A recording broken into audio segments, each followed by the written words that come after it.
Ganz herzlich heißen wir alle willkommen in dem teuren Namen.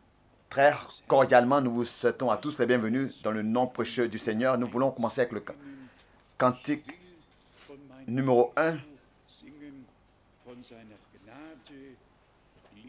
Je veux chanter concernant mon Jésus, concernant sa grâce et son amour. En français, oh quel bonheur de le connaître.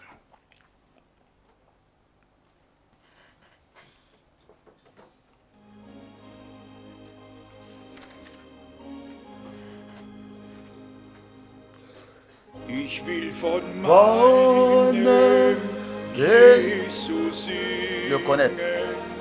von seiner L'ami qui ne saurait changer. lieb und treu, von seinem De l'avoir ici-bas pour maître, Kreuzesleiden, pour défenseur et pour berger. Kraft, die macht frei. Singt, oh singt von Chantons, chantons d'un cœur joyeux. Jesus, von Le seiner grand amour Gnade du lieb und Rédempteur treu, von seinem qui Bieten vient à nous du haut des cieux Kreuzesleiden, von et nous seiner sauva du destructeur. Kraft, die macht frei, von seinen Wunden Je veux chanter mon Jésus, chanter sa grâce, son amour et sa fidélité, selig macht. chanter les souffrances Hat auch mir sur la croix, ses souffrances sur la croix, chanter la puissance de son expiation qui libère. Je veux louer ses prodiges, chanter la manière avec laquelle, par sa puissance, il délivre le pécheur.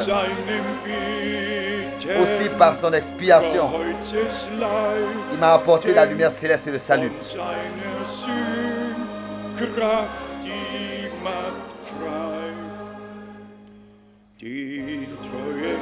Le Sauveur fidèle, je veux le louer. Son armée est sans faute. Il secourt les siens et leur accorde la pleine victoire sur le péché, la mort et l'enfer. Chante, oh chante, mon Jésus, de mon Jésus, de sa grâce, son amour et sa fidélité.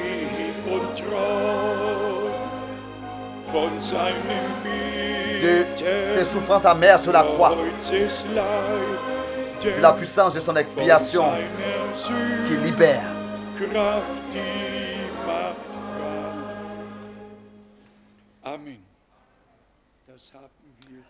Amen. Ça, nous l'avons expérimenté et c'est ainsi que nous pouvons aussi chanter ces choses et rendre ce témoignage. C'est merveilleux de ce que aujourd'hui, cela est encore vrai et que les jours de la Bible ne sont pas encore passés et qu'aujourd'hui, nous pouvons de la même manière expérimenter la grâce de Dieu comme autrefois,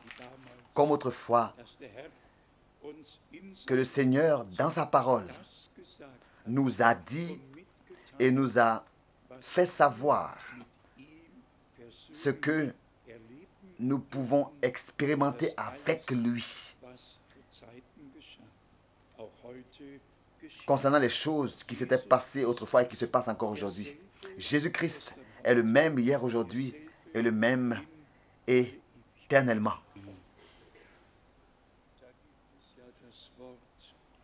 Il y a la parole, le ciel et la terre passeront, mais mes paroles ne passeront jamais. Quelle certitude est dans la parole de Dieu. Par la parole, tout a existé. Tout est venu à l'existence, les choses visibles et les choses invisibles. Tout a été appelé à l'existence seulement parce que Dieu a parlé. Et ce qu'il a prononcé, cela s'est accompli. Au commencement était la parole. Si on prend cela en hébreu, on trouve le mot dabar. Dabar. Dabar. Pas seulement comme dans le grec logos. Logos peut être chaque mot, chaque parole. Même qu'un politicien a prononcé, qu'une certaine personne aurait prononcé dans le mot grec logos. C'est une parole. Toute parole est un logos. Tout mot est un parole. Mais en hébreu, cela fait référence à la personne qui a prononcé cette parole. Et en hébreu, la signification rétablit la liaison avec la personne. Pas seulement la parole, mais faisant référence à celui qui a prononcé cette parole, qui a ordonné, qui a parlé, qui a dit que la lumière soit. Et la lumière fut.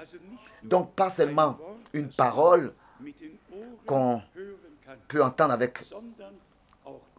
avec les oreilles, mais faisons mention de celui qui l'a prononcé. C'est ainsi que nous sommes déjà dans Jean 1. Au commencement était la parole. Et la parole était auprès de Dieu et la parole était Dieu. Nous avons ce jour, nous avons désigné ce jour en tant que jour de la Bible. Nous avons annoncé ce jour en tant que jour de la Bible par joie de ce que nous pouvions laisser imprimer cette Bible. Et ici, à la 3e page, il est écrit « Édition spéciale pour le centre missionnaire de Krefeld ». C'est un cadeau de ce que cela est devenu possible. Je suis de tout mon cœur reconnaissant à Dieu. J'ai, dans d'autres langues, déjà dit aux frères, nous allons énumérer les points importants et les versets importants dans des lettres circulaires et dans des brochures que nous allons traiter pour informer dans le monde entier le peuple de Dieu.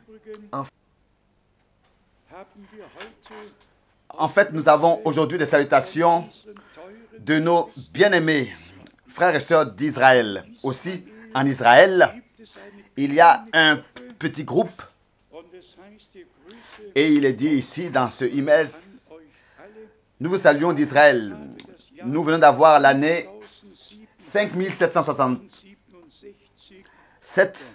Nous venons de commencer l'année 5767. Nous sommes un peu plus avancés. Nous sommes déjà à l'année 2007. Ça n'a pas d'importance qui, où et comment est-ce qu'ils se sont référés au calcul du temps, référés à un point pour calculer le temps. Nous avons l'histoire du salut, à peu près, qui nous montre que d'Adam à Abraham, ça fait à peu près 2000 années, et d'Abraham à Christ, à peu près 2000 années, et maintenant nous avons de nouveau encore accompli les 2000 années, et il reste encore un jour, le dernier jour, le jour du Seigneur. Et c'est ainsi que nous sommes reconnaissants de ce que nous sommes arrivés à la fin du temps de la grâce et que la visitation de Dieu dans sa grâce, nous avons pu l'expérimenter personnellement, comme ici dans Luc chapitre 4. Autrefois, cela avait été lu. C'est ainsi qu'aujourd'hui, de nouveau, cela peut être lu. Ce n'était pas l'homme Paul, ou bien alors l'homme Ésaïe. Ce n'était pas Jean le Baptiste. C'était la sainte onction, l'Esprit de Dieu qui se reposait sur eux. Ils ont été poussés par l'Esprit de Dieu. C'est poussé par l'Esprit de Dieu que de saints hommes ont parlé de la part du Seigneur. Et ça, comme témoin oculaire, ici je peux le confirmer, frère Branham n'a pas eu l'enseignement, n'a pas représenté l'enseignement d'une communauté quelconque. Il n'a pas prêché ce qui avait été conçu à Nicée en 325 ou bien alors à Chalcédoine en 388. Mais il a prêché la parole de Dieu en la plaçant de manière nouvelle sur le chandelier. En se séparant de toutes les prescriptions, les doctrines, les opinions, les enseignements humains, il a prêché la vraie parole de Dieu pour que l'Église, avant le retour de Jésus-Christ, soit édifiée sur le fondement des apôtres et des prophètes, où Jésus-Christ lui-même est la pierre angulaire. Et pour nous, la parole de Dieu n'est pas seulement quelque chose qui résonne, une parole qui résonne pour nous. La parole de Dieu est la semence de Dieu, la semence divine dans laquelle est contenu le germe de vie divin, tel que dans chaque semence naturelle, il y a un germe de vie. Et que ce germe de vie, d'abord, sort seulement quand, la possibilité de sortir quand la semence est semée, est mise en terre. Et que la pluie tombe et que le soleil brille sur la semence pour que la vie qui est cachée dans la semence sorte par la semence qui meurt et qui passe par la procédure de mort. Jésus, le grain de blé qui est tombé au sol, à terre, est mort et a produit du fruit. Et ce sont beaucoup de fils qui ont été conduits à la gloire, comme c'est écrit dans Hébreux, le chapitre 2, au verset 10. Et déjà, Jean a annoncé à l'avance ce qui allait arriver à la fin. Comme il est écrit, il a son vent entre les mains et il nettoyera son air. Il a son vent à la main et il nettoyera son air. Et il amassera son blé dans le grenier. Lui, le Fils de Dieu, nous les fils et les filles de Dieu. Lui, né de l'Esprit, engendré par l'Esprit, et né dans ce monde, de la même manière, nous sommes engendrés par l'Esprit et naissons de nouveau pour une espérance vivante. Ici est vraiment le mystère de notre Seigneur devenant homme. Nous avons eu souvent à le dire. Il devait venir dans la création déchue. Mais il a, et ici est la comparaison avec Ève qui s'est laissée séduire, qui n'est pas restée dans sa position originale, telle qu'elle aurait dû rester, et pour ici lier Adam à la chute. Mais Marie, elle est restée telle qu'elle était née dans ce monde. Elle n'a pas été touchée, elle n'a pas été séduite, rien du tout. Elle est restée vierge, car elle devait être vierge. Une vierge devait enfanter et faire naître un fils. C'est ainsi que cela a eu lieu tel que Dieu le Seigneur, dans tout l'Ancien Testament, l'a annoncé à l'avance. Ce qui est mieux, c'est de le lire dans Matthieu, le premier chapitre, à partir du verset 21 jusqu'au verset 23. Et ensuite, dans Luc, chapitre 1, du verset 30 au verset 31. C'est là qu'il nous a exactement dit ce qui s'est passé. Et si ensuite, nous allons aux épîtres des apôtres, alors là, nous ressentons comment est-ce que cela est exposé en détail Et il nous a montré que cela a dû s'accomplir pour nous, pour que nous puissions recevoir la rédemption dans ce corps de péché jusqu'à la transformation, jusqu'à sa transformation, c'est-à-dire lors du retour de notre Seigneur Jésus-Christ. Aussi notre corps, le corps a été aussi racheté, a reçu aussi la rédemption. Cela appartient à l'œuvre accomplie. D'abord, l'âme, l'esprit est délivré, l'âme est sauvée, rachetée, et lors du retour de notre Seigneur, la transformation de nos corps a donc lieu. Je voudrais lire quelques versets bibliques, car vous savez que dans le jour de la Bible, il faut que la parole de Dieu soit richement prêchée et qu'elle habite richement parmi nous, comme ça a toujours été, qu'elle soit d'une manière, d'une mesure particulière prêchée et placée sur le chandelier. Le ciel et la terre passeront. Toutes les interprétations passeront. Tout passera. Mais la parole de Dieu demeure éternellement. Et si la parole est en toi et est en moi, alors nous demeurons éternellement avec la parole. Seulement encore pour ceux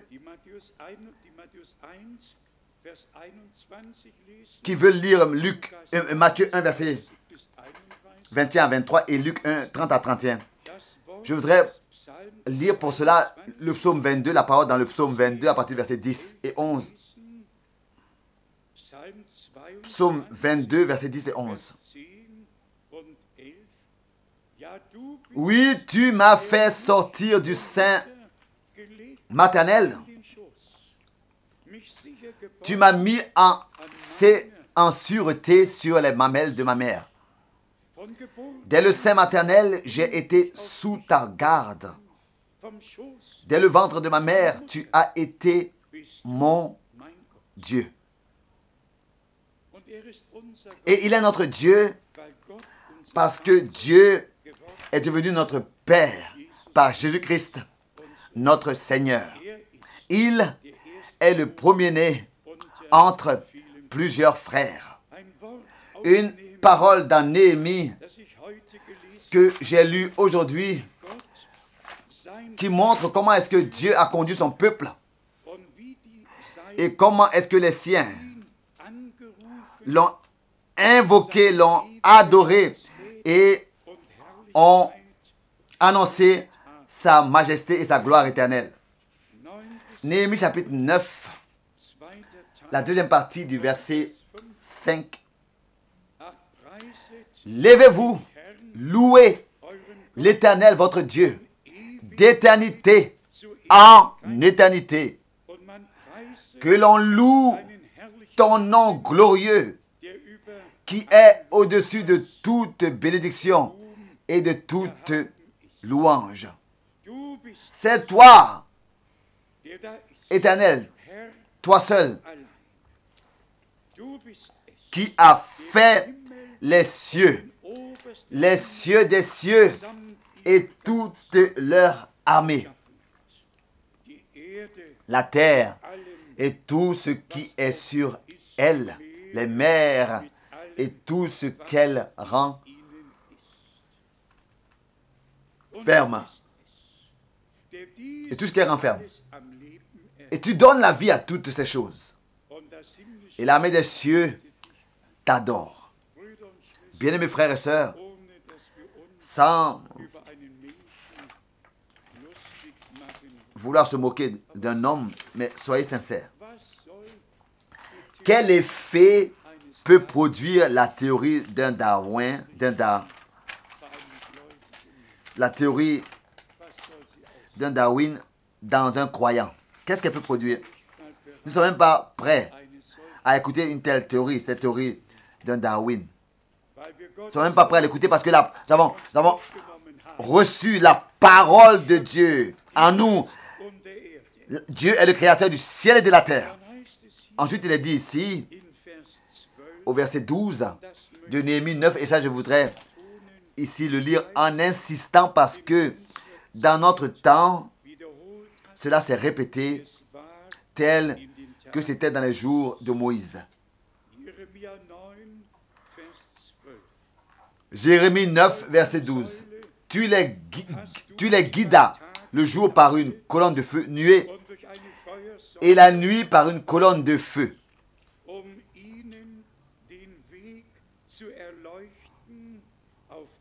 pour leur éclairer le chemin qu'ils avaient à suivre. Quelle parole! Loué et exalté soit le Seigneur. Il n'a pas seulement fait sortir son peuple, ensuite abandonner ce peuple à Moïse. Non, il est allé devant ce peuple dans la colonne de feu et de nuée pour montrer au peuple le chemin qu'il doit suivre. Moïse ne connaissait pas de lui-même le chemin. C'est seulement Dieu le Seigneur qui savait, qui connaissait le chemin dans lequel il conduirait son peuple. Mais nous savons exactement que quand le peuple arriva à la mer Rouge, Dieu a parlé à Moïse et a dit: lève ta verge sur la mer et je la diviserai. Dieu a toujours pris ses serviteurs dans son service et c'est lui-même qui était présent pour confirmer ce qu'il leur avait ordonné de faire. Moïse a fait que lever la verge, mais c'est Dieu qui a divisé la mer. C'est Dieu qui a divisé la mer. Et ensuite, c'est ainsi qu'aucun homme de Dieu, serviteur de Dieu, reçoit une certaine gloire ou bien un certain honneur, mais tel que nous le chantons, et avec conviction, nous sommes convaincus en le chantant, nous donnons seulement l'honneur qu'à Jésus. Dans Néhémie, le chapitre 9, toujours, nous lisons encore les versets 19. Le verset 19, Néhémie chapitre 9.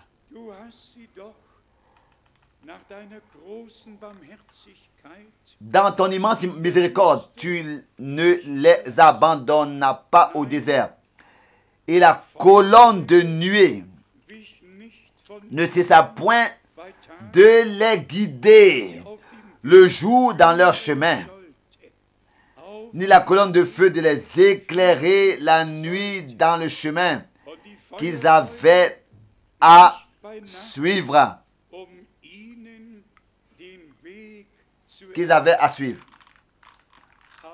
Alléluia. Pour leur éclairer le chemin qu'ils avaient à suivre. Colonne de feu, la nuit, colonne de nuée le jour. Et le Seigneur lui-même était dans cette colonne de feu et de nuée. Et il a parlé à Moïse de face à face. Et bien, mes frères et sœurs, nous avons dans les prédications de frère Branham toujours de nouveau entendu qu'il disait, pendant qu'il appelait la ligne de prière pour prier pour chacun individuellement, il disait qu'il attendait jusqu'à ce que cette colonne de nuée, la lumière surnaturelle, descende dans la réunion et se suspende, reste suspendue sur la personne pour laquelle il devait prier. Et c'est pour cette raison qu'à frère Branham, le 7 mai 1940 vers 23h le soir, il lui a été dit en 1946 le soir, tel qu'à Moïse, il lui a été donné 2 signes, c'est ainsi qu'il sera donné 2 signes. Et s'ils ne croient pas le premier signe, ils croiront le deuxième. Et Dieu n'a pas seulement prononcé un appel et donné un envoi, un mandat. Il a accompli sa parole. il a accompli les Écritures. Il a accompli la promesse, disant, voici, je vous envoie. Je vous envoie. Le prophète Élie, avant que le jour terrible et redoutable de l'Éternel vienne. Le frère Müller a, n'est-ce pas, mentionné Jean-Baptiste, qui disait, je ne le connaissais pas. Quoi que Marie et Élisabeth étaient des cousines, Jean-Baptiste dit, je ne le connaissais pas. Mais celui qui m'a envoyé m'a parlé et m'a dit, celui sur lequel tu verras l'Esprit descendre, c'est celui-ci, c'est celui-ci. Oui. Et c'est ainsi que Jean dit, j'ai vu et je rends témoignage que celui-ci est le Fils de Dieu, le Sauveur d'Israël. Les vrais serviteurs de Dieu n'avaient pas seulement un message, ils avaient la confirmation surnaturelle de Dieu. C'est ainsi que c'était dans l'Ancien et c'est ainsi que c'était dans le Nouveau Testament. Et c'est ainsi que c'est encore aujourd'hui. C'est ainsi que, par la grâce de Dieu, j'ai pu le voir, que Dieu a confirmé sa parole, car le Seigneur n'est pas le j'étais, mais il est le je suis, toujours le même. Dans Exode 3, le serviteur de Dieu a posé la question, qui es-tu? Comment t'appelles-tu? Qui m'a envoyé? On me posera la question, qui m'a envoyé? Et le Seigneur lui a dit à Moïse, dis-leur, le je suis t'a envoyé. Le je suis t'a envoyé. Il est le grand je suis encore aujourd'hui. Donc, celui qui aujourd'hui trouve la grâce de Dieu devant Dieu, alors c'est quelqu'un qui croit les promesses, qui voit les promesses s'accomplir. Pour tous les autres, elles ne signifient rien. Le message divin ne signifie rien.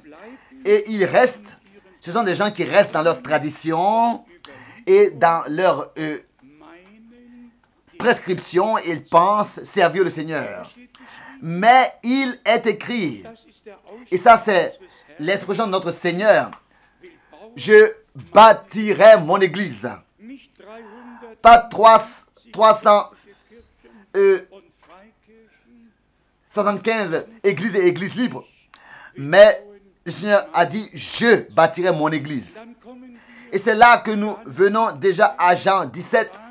Père, toi en moi et moi en eux, pour que nous soyons tous un. Pas pour qu'ils soient un. Pas unis sous Rome, mais unis sous Jésus-Christ, la tête et le chef de l'église. Et là, c'est là que la séparation a lieu parmi le peuple. Toutes les religions, tous, et encore une fois, tous s'unissent sous Rome, car c'est le dernier empire mondial, tel que dans le prophète Daniel, au chapitre 2 et au chapitre 7, cela est décrit. Mais l'église de Jésus-Christ n'est pas une constitution religieuse, une union religieuse, mais elle est le corps du Seigneur, la troupe rachetée par le sang. C'est peut-être donc que notre Seigneur dit dans l'évangile de Jean, au chapitre 15, vous n'êtes pas de ce monde, tel que je ne suis pas de ce monde. Ils m'ont rejeté, ils m'ont persécuté, ils vous persécuteront aussi. Et ensuite, la parole merveilleuse suit. S'ils ont cru ma parole, ils croiront aussi votre parole. La foi est un don de Dieu. Et au moment où la parole nous est révélée, c'est à ce moment-là que la foi devient la puissance de Dieu pour nous tous par la grâce de Dieu. Dans le psaume 33, nous avons les expressions merveilleuses sur la parole du Seigneur. Le jour de la Bible.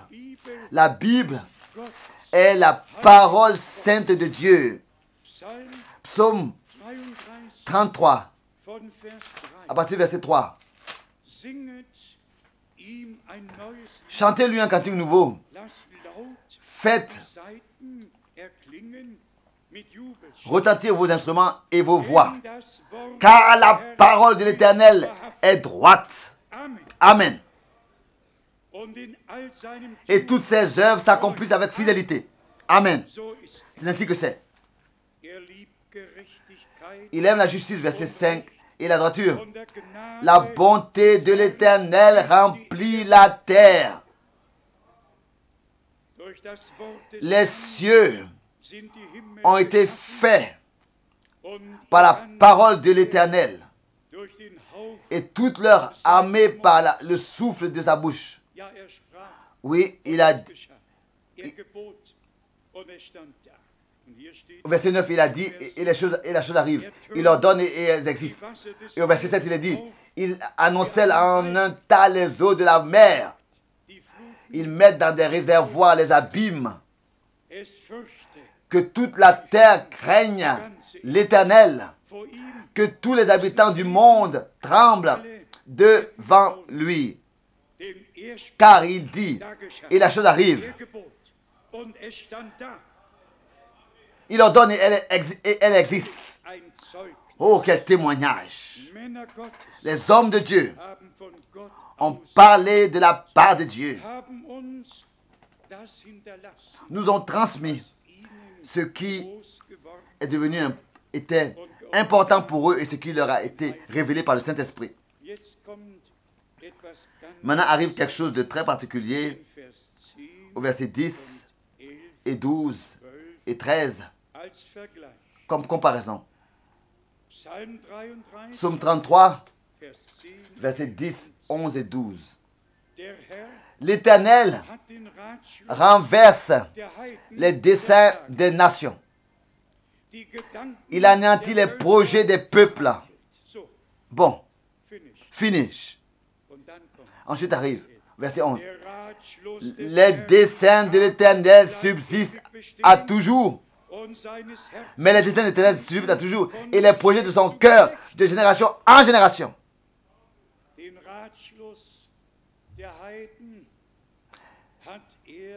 Il a renversé les desseins des nations. Il a anéanti les projets des peuples. Mais il dit, mon dessein subsiste à toujours. Mon dessein demeure éternellement. Et si Paul écrit là-dessus et dit, je vous ai prêché tout le dessein de Dieu, tout le conseil du salut de Dieu. Qu'est-ce que nous devons dire dans ce temps alors? Après l'ouverture des sceaux, après l'introduction dans les mystères de Dieu, des choses qui sont restées cachées depuis la fondation du monde, Dieu les a révélées dans nos jours.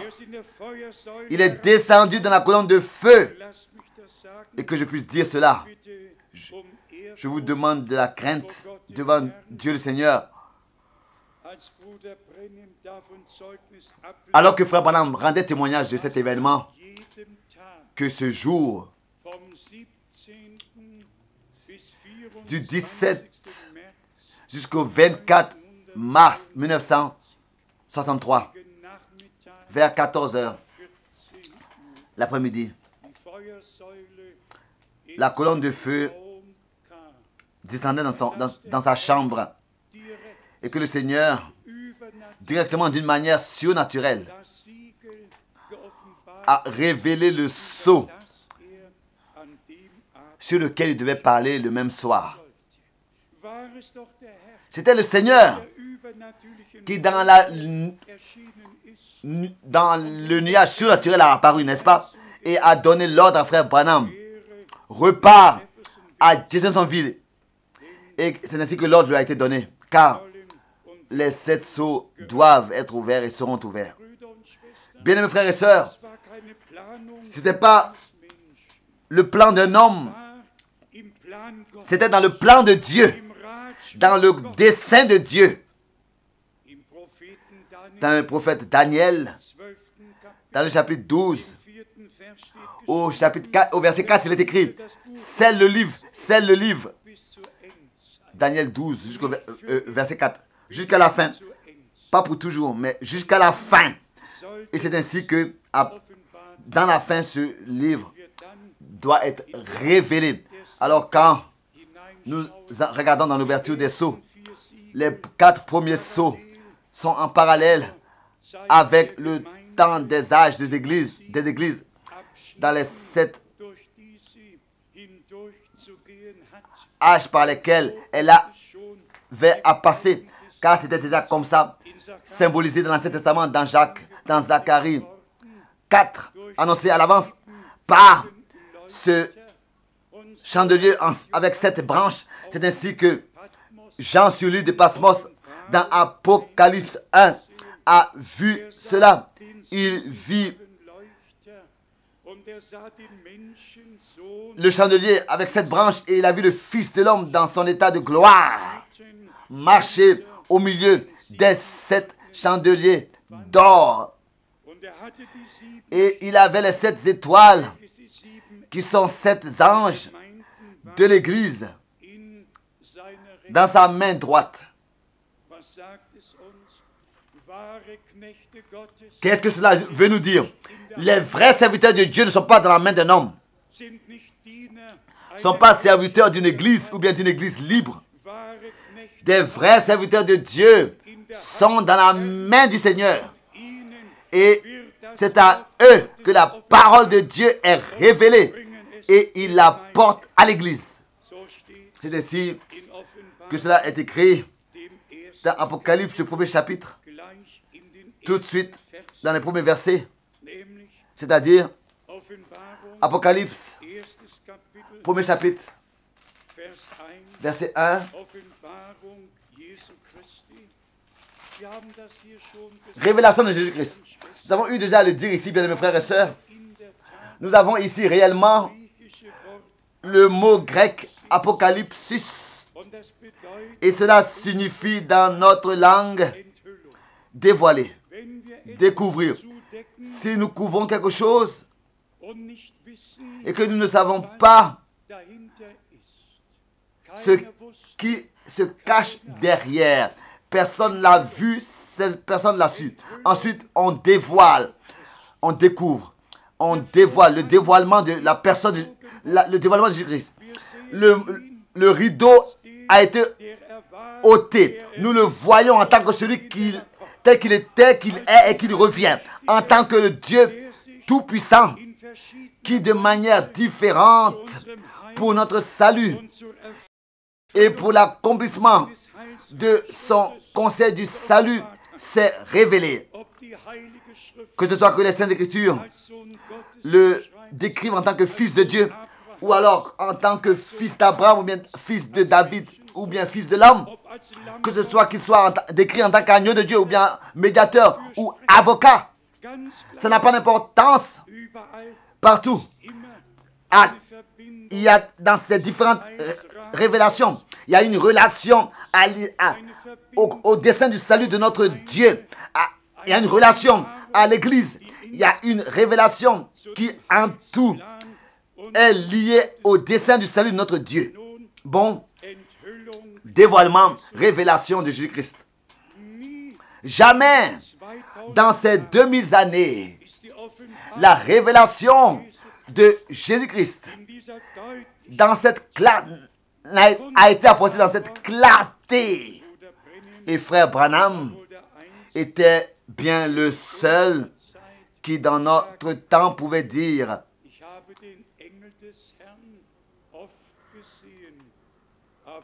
j'ai vu plusieurs fois l'ange de l'Éternel, mais Jésus-Christ, mon Seigneur, je l'ai vu qu'une seule fois dans un champ de blé se tenir. Notre frère était un homme de Dieu qui avait reçu la grâce de Dieu, qui pouvait s'approcher du Seigneur. Dieu choisit, et ici est un point très important. Nous pourrions poser la question, est-ce que le Saint-Dieu peut parler à un homme qui est de chair et de sang? Est-ce que cela est possible? Oui. Qui étaient les prophètes? Je vous pose la question même. Qui était David? Pour que le Seigneur, toujours de nouveau, ait parlé avec lui, lui ait montré des visions et était avec lui et lui a donné la promesse. Jamais il te manquera une descendance sûre, car il s'assera sur ton trône, sur le trône. Ensuite, la promesse de Jésus-Christ, le fils de David, suit. Dieu n'a pas pu s'arrêter aux hommes. Il a sanctifié les hommes par sa présence. Il a mis sa parole dans les prophètes pour qu'ils puissent nous l'apporter. Il ne s'est pas arrêté au fait qu'il soit seulement que des hommes. Non, ça n'a pas empêché de faire ce qu'il voulait faire. Ainsi, notre Seigneur Jésus était, en lui habitait toute la plénitude de la divinité corporellement. En lui, la parole elle-même est devenue chair, est devenue une réalité. Revenons à Apocalypse chapitre 1, verset 1. Révélation de Jésus-Christ que Dieu lui a donné. Maintenant arrive la raison. Pourquoi? Pour montrer à ses serviteurs les choses qui doivent arriver bientôt. Et qu'il a fait connaître par l'envoi de son ange à son serviteur Jean.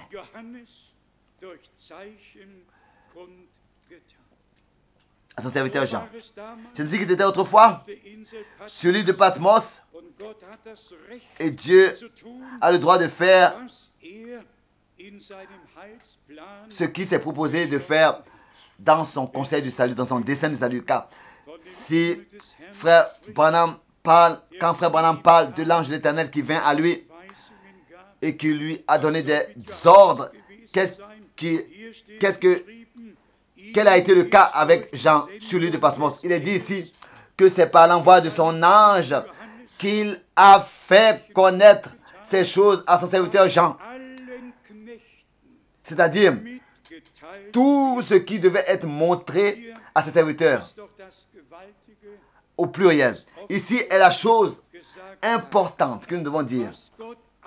Ce que Dieu donne à l'un de ses serviteurs, comme révélation, la révélation que Dieu donne à un de ses serviteurs,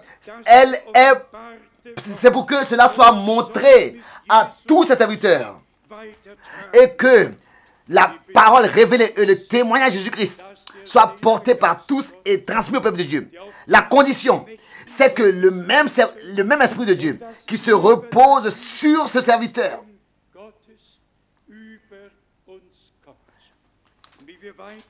vienne aussi sur nous et que l'action surnaturelle de Dieu se manifeste aussi par nous.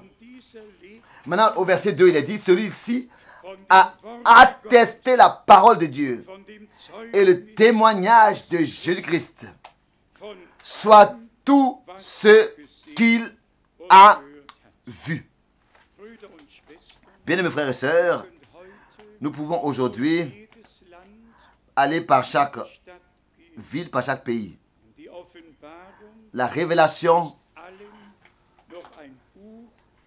donc l'Apocalypse est pour tous encore un livre scellé, est resté pour tous un livre scellé de 7 sceaux. Quand ils ouvrent le livre de l'Apocalypse, ils peuvent chacun donner leur interprétation. Mais frère Branham n'avait pas d'interprétation. Il avait la révélation, l'introduction dans ce qui est écrit dans tous les 22 chapitres de l'Apocalypse. Je le dis très sincèrement, pour moi, c'est un très grand privilège, alors que frère Branham, en décembre 1962, me disait que à cause d'une vision, en janvier 63, il doit donc déménager à Tucson, Arizona, car il avait reçu une vision du Seigneur. Je l'ai déjà dit ici, ou bien peut-être 2 fois, il avait vu en vision que quand l'État, donc la commune allait élargir la rue sur laquelle il habite et que sa palissade allait être placée sur la rue, couchée comme ça sur la rue, alors ce sera le temps où il doit aller en Arizona, car l'ouverture des sceaux allait être proche. Moi, frère Franck, j'ai vu en décembre 1962 les bulldozers passer sur la Rollins Well, c'est comme ça que s'appelle cette rue où habitait frère Branham. J'ai vu de mes propres yeux les bulldozers, tel que frère Branham l'a vu en vision. Bien mes frères et sœurs, je ne suis pas comme ça quelque part, j'ai pas comme ça sauté dans une chose comme ça quelque part dans le temps, mais j'ai connu frère Branham pendant 10 ans. Ensemble avec lui, nous avons été en relation. J'ai connu son ministère en Europe et aux États-Unis, et je suis témoin oculaire de ce que Dieu dans notre temps a fait. Et ensuite, le moment vint où le Seigneur aussi m'a révélé ce qui est lié à ce ministère. Et je vous le dis que cela nous a fait aller de clarté en clarté et de révélation en révélation. Et aujourd'hui, nous avons réellement une vue d'ensemble extraordinaire et une introduction extraordinaire dans tout le dessein du salut de notre Dieu et aussi dans la parole prophétique. Peut-être que cela s'ajuste ici. Vous savez, n'est-ce pas, que j'étais en septembre en Philippines et j'étais en Indonésie. J'étais dans les pays de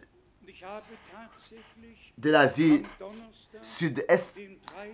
Et jeudi le 13 septembre, j'ai pu de Sumatra vivre les coups du tremblement de terre. J'étais à Medan et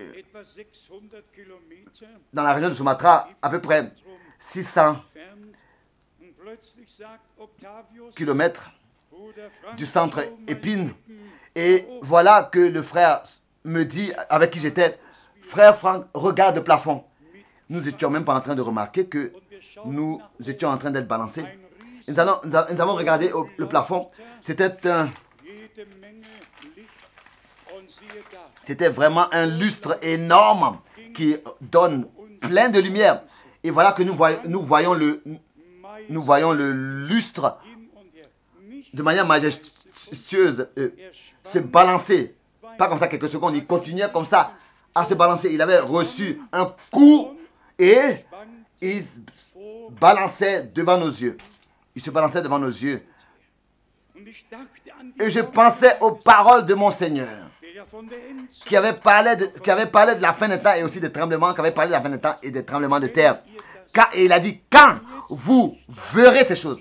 Et maintenant, je suis là, dans le hall de l'hôtel. Malheureusement, cet hôtel s'appelle Tiara, mais ça ne fait rien.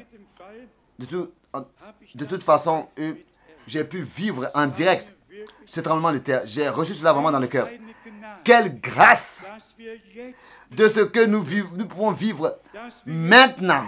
Et que maintenant nous pouvons voir de nos yeux tout ce qui a été annoncé à l'avance, tout ce qui allait s'accomplir avant le retour du Seigneur Jésus-Christ, dans les derniers moments, les derniers laps de temps. Et nous pouvons voir tous ces événements et les vivre.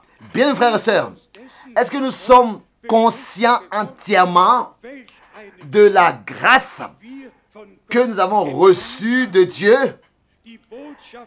Le message de l'heure, la parole de la promesse, l'accomplissement des prophéties bibliques par la grâce de Dieu, de voir toutes ces choses.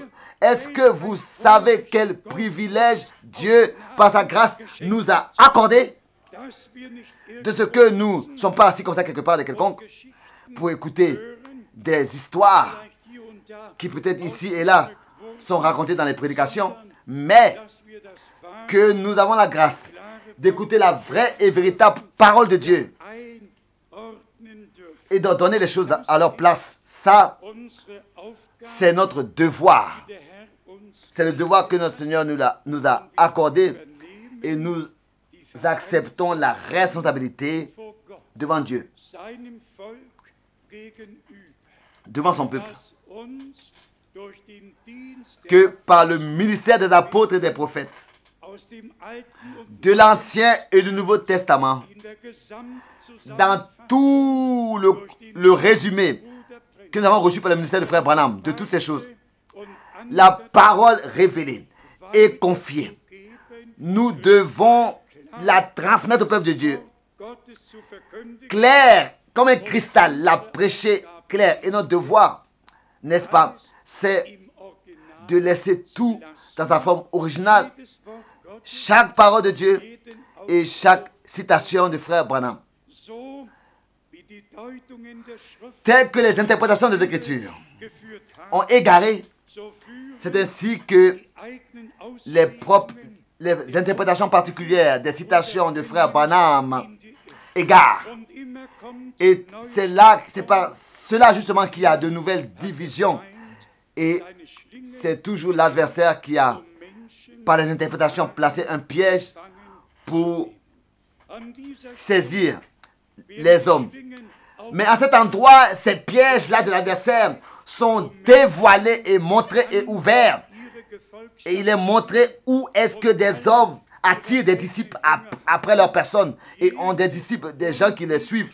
Chaque interprétation étrangère, toute interprétation, tout enseignement étranger apporte des divisions et tout frère qui les représente attire des disciples, des frères et des sœurs à sa suite pour qu'ils soient soutenus,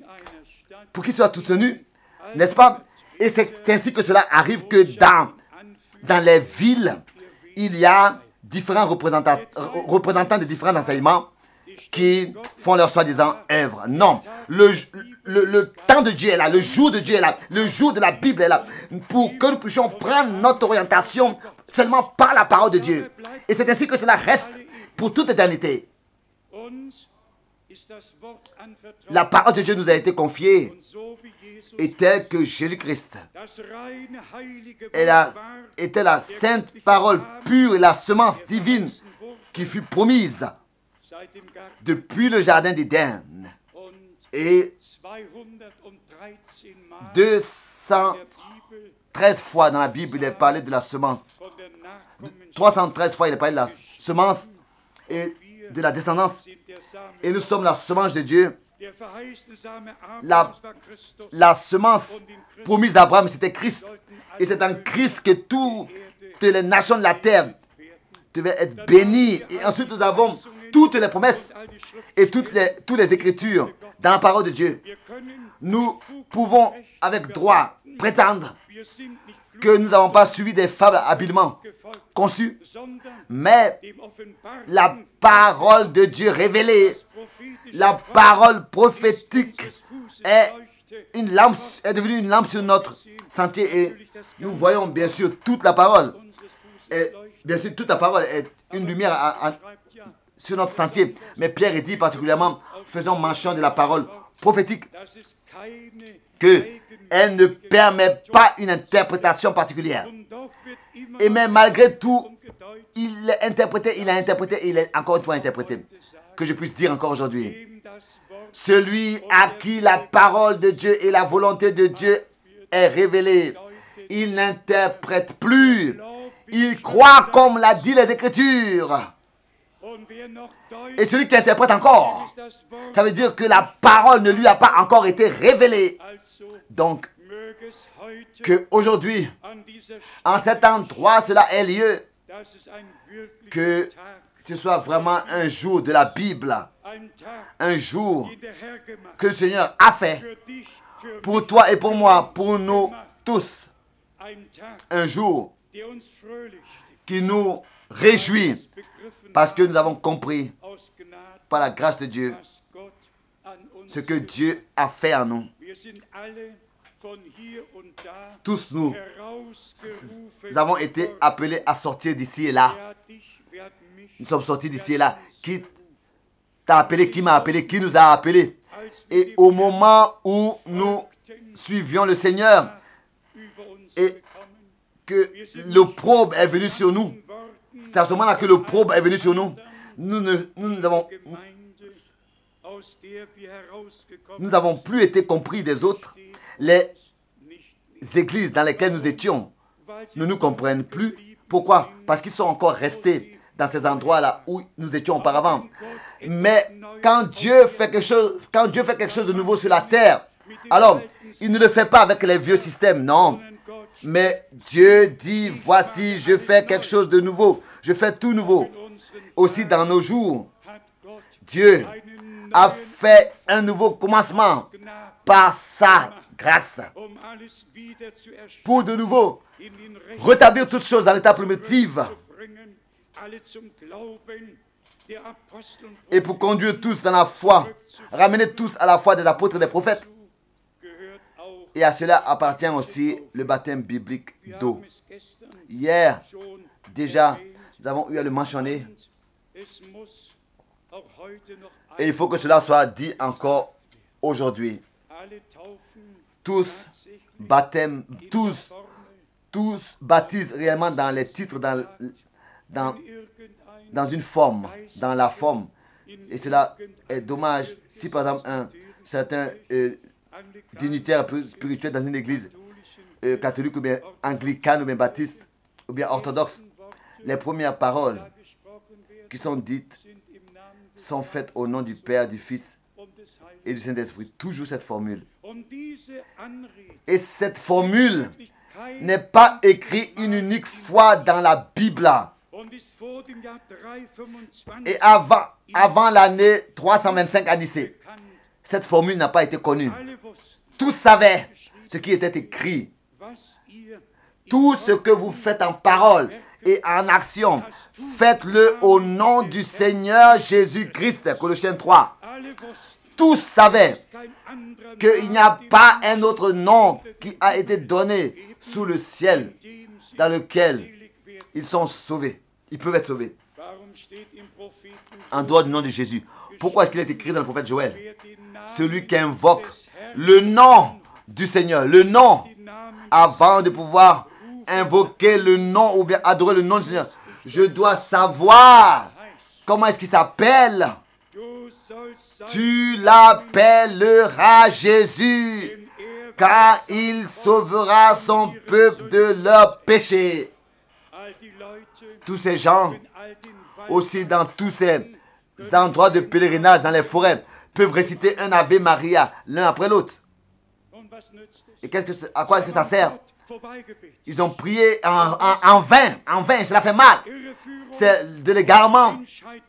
Et l'humanité ne le sait pas. Il faut que une vraie parole claire de Dieu soit prononcée. Et que nous puissions dire, revenez au Seigneur, revenez à sa parole. Revenez au modèle des Saintes Écritures. Revenez à ce que les apôtres et les prophètes ont fait et ont enseigné. Donc, il s'agit de revenir à la parole de Dieu. Ensuite, celui qui lit les Écritures avec attention, ou alors il se retrouvera dans ce qu'il lit, ou bien alors il ne se retrouvera pas avec de l'imagination et de la prétention, de l'orgueil. On ne devrait pas se satisfaire. Nous ne portons pas un jugement, mais soyez sincères. Chaque communauté est convaincue d'elle, qu'elle croit de manière correcte et qu'elle enseigne de manière juste. Et il n'y a pas un seul verset biblique. Il n'y a qu'une seule Bible. Et cette Bible-là est interprétée de toutes sortes de manières. Et tous ont, n'est-ce pas, établi leur doctrine, leur enseignement. Ils ont leur confession commune et leurs enseignements communs. Mais où reste Dieu? Où est le respect devant la Sainte Écriture? Où est le modèle du temps des apôtres? Notre Seigneur dit encore aujourd'hui, je bâtirai mon église et les portes du séjour des morts ne pourront pas sur elle. Pensez encore à la parole d'Ésaïe 40. Alors que le mystère de Jean-Baptiste avait été annoncé du verset 3 et ensuite le verset 10 suit où il est dit la parole du Seigneur demeure éternellement. Et Pierre, dans 1 Pierre chapitre 1, au verset 18 jusqu'au verset 25, a prêché la parole et il finit avec la prédication en disant ceci est la parole que nous avons prêchée. Donc l'évangile est la parole qui demeure éternellement. L'harmonie entre l'Ancien et le Nouveau Testament est à retrouver dans les Saintes Écritures. Est-ce que tu te retrouves de nouveau dans les Saintes Écritures, ordonné dans le modèle biblique? Un seul Seigneur, une seule foi, un seul baptême. Est-ce que cela t'a été révélé? Ce qui est écrit dans l'évangile de Jean, le chapitre 17. Ici, il est écrit de la parole de notre Seigneur. Cela est à lire. Jean 17, verset 3.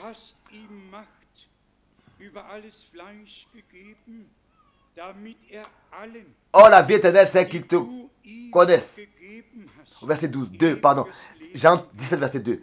Selon que tu lui as donné pouvoir sur toute chair, afin qu'il accorde la vie éternelle à tout ce que tu lui as donné. La vie éternelle ne vient pas par une action religieuse, une pratique religieuse. C'est un don de Dieu par Jésus-Christ, notre Seigneur. Verset 3. Oh, la vie éternelle, c'est qu'ils te connaissent, toi le seul vrai Dieu, et celui que tu as envoyé, Jésus-Christ.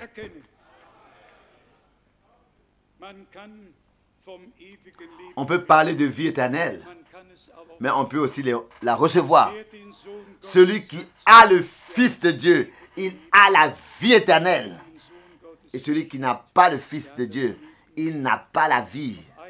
Encore une fois, que cela soit dit ici, l'obéissance appartient à la foi et la foi appartient à l'obéissance. Est-ce que Jacques, que cela soit les derniers versets que nous lisons, est-ce que Jacques, de manière très claire dans son 2e chapitre, n'a-t-il pas parlé de ça? Que la foi seulement ne suffit pas. Elle suffit pour accepter Jésus-Christ. Et ensuite, il faut que à la foi, les œuvres suivent. Jacques 2, verset 19. Tu crois qu'il y a un seul Dieu. Tu fais bien. Les démons le croient aussi et ils tremblent.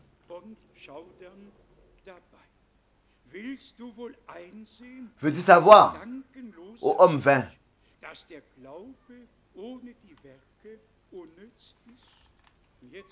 que la foi sans les œuvres est inutile?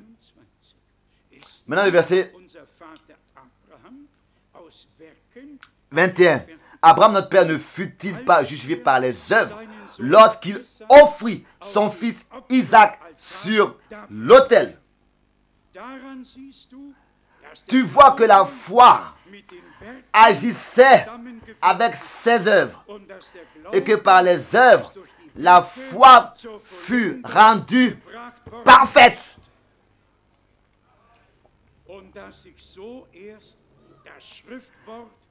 C'est seulement ainsi que s'est accompli ce que dit l'Écriture. Abraham crut à Dieu, et cela lui fut imputé à justice.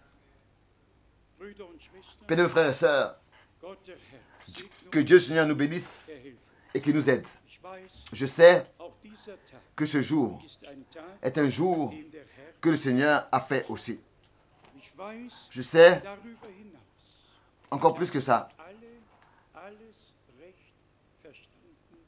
Je sais que vous avez tous compris de la bonne manière que la parole de Dieu In eurem Herz dans votre cœur offenbart vous a été begriffen, révélée. Vous avez compris ihr nur weitergeben. que nous faisons que transmettre ce que Dieu a déjà accordé. Und ihr habt vollen Et Anteil vous avez une daran, part entière glaubt, à cela. Et vous croyez comme le dit les Écritures. und deshalb Et c'est peut-être raison sind eure Ohren que vos oreilles und eure Augen et vos yeux und eure Herzen et vos cœurs sont bienheureux. Oh, bienheureux es-tu, die geglaubt. toi qui as cru. O Seele, Oh, bienheureux, weil du glauben kannst, parce que tu peux croire. wie Maria Et comme Marie den göttlichen Samen aufnahm, a reçu la semence divine, c'est ainsi que, Jungfrau en tant que vierge göttlichen Samen sage, avons reçu la semence aufgenommen incorruptible, la semence divine de la parole de Dieu. Et le Saint-Esprit vient sur nous. und die Kraft des Et la puissance du Très-Haut Schatten nous couvre. der Same, Et la semence sort, der Liebe c'est-à-dire le germe de vie qui est dans la parole sort. Et ensuite, ce n'est plus nous qui vivons, mais c'est Christ qui vit en nous. mögen alle, Que die noch nicht tous ceux qui ne sont pas encore baptisés bibliquement, heute aujourd'hui, die Gelegenheit saisissent cette occasion. wahrnehmen und sich im Anschluss Et après cette réunion, diesen Gottesdienst taufen. se laisser baptiser. Wir haben die einmalige Nous avons Gelegenheit, jetzt im une occasion inouïe. bei Sonnenschein Maintenant, unter sous un soleil qui brille, Himmel dans de l'eau chaude, de baptiser auch ein Geschenk dehors. unseres C'est aussi un cadeau de notre Dieu wir dankbar sind. pour Seid lequel ihr nous sommes alle reconnaissants. dankbar Êtes-vous tous reconnaissants pour la parole de Dieu, für die Offenbarung? pour la révélation par le Saint-Esprit? Dann lasst uns aufstehen Alors nous voulons nous lever und dem Herrn et gemeinsam ensemble danken. remercier le Seigneur. Bitte Bruder Russ, dass noch einmal kommt. Je demande à frère Rousse qu'il puisse encore venir et prier avec nous tous. Wie viele möchten im Gebet Combien veulent eingeschlossen werden? être inclus dans la prière? Avons-nous... Regarde, bien-aimé frère. Regarde, bien-aimé frère. Oui. Prononce la parole de la... Prie la parole de la foi de la prière. Oh, nous te remercions pour ta parole. Encore ce matin, Seigneur. Car par ton Saint-Esprit et par ta parole, tu nous as parlé. Et les frères et sœurs sont prêts à te servir de tout leur cœur. Accorde ta grâce, nous te le demandons, dans ton merveilleux nom de Jésus. Bénis tous ceux qui ont levé leurs mains. Quoi qu'ils demandent, que tu puisses répondre par ta grâce. Nous te le demandons dans ton merveilleux nom de Jésus. Alléluia. Alléluia. Amen. Que Dieu te bénisse, mon bien, mes frères. Que Dieu nous bénisse. Qu'il soit avec nous tous. Maintenant, encore la question.